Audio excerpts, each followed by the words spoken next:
no? Sara Duterte, sabi ko nga, yung law office niya, ayan, law office, oh, walang ka-record-record, oh. Not declared by Mayor Insalin, but indicated as Office of the Husband Manasseh Carpio, pero nakalagay doon, Duterte and Manasseh, ganon, ay, Manasseh Carpio pala, and Duterte, at hindi registered sa SEC. So, tanong, paano sila naka-collect, or rather, naka-demand ng amount ng 9 billion, 8 billion, allegedly, from Congressman Luistro, di pala rehistrado yung kanilang law office. So it means, anong bayad niyan?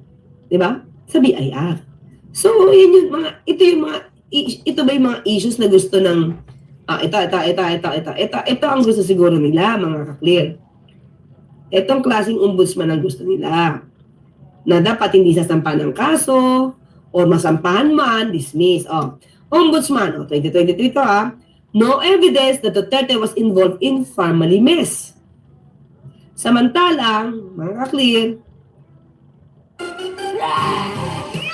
samantalang, nabuking na kung ano nga ba ang plano.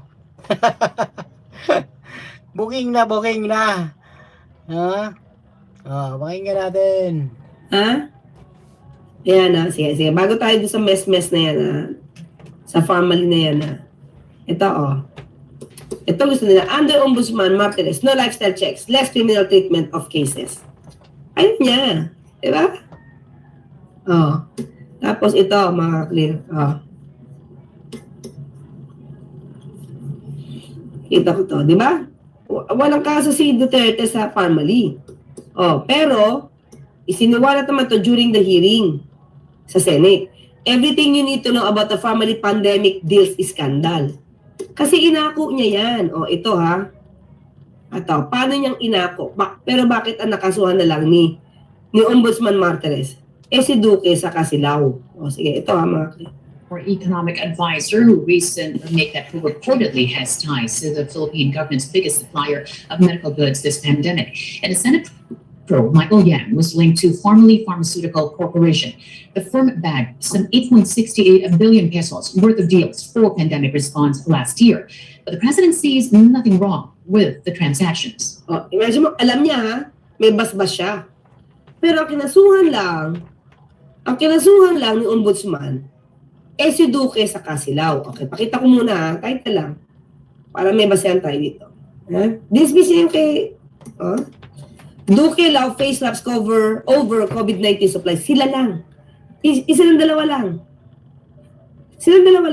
Pero di ba inamin ni Duque na yung pera from DOH, si dating Pangulong Duterte ang nag-utos na dalhin sa PSTBM na hawak ni Lau. Si Lau, mga ka-clear, ay tao dati ni Bongo. Nakabaw? Ito si Lau ay nakasama doon sa issue ng frigate, yung frigate na yung vessel, nasa nampahan ng kaso ni Trillanes. Tandaan niyo yun, yung ship. Diba? Yan ang inutusan ni Bongo regarding doon sa pagre-report na iba yung bibilhin. Diba? So, ito mga clear, ito, pakita ko sa inyo. Saan na ba yun? Video. Ito.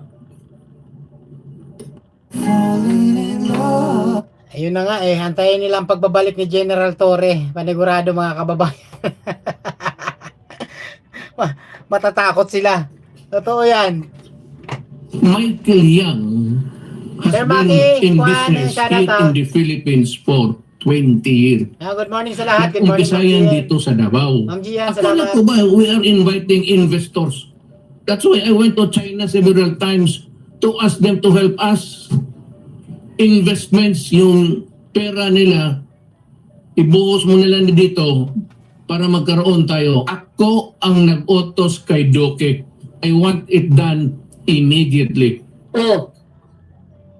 Siyang nag-utos kay Duque. Pero bakit ang sinampahan lang ni Ombudsman Martires? Si Duque at saka si Lau. Diba? So, yun yung klase ng ombudsman.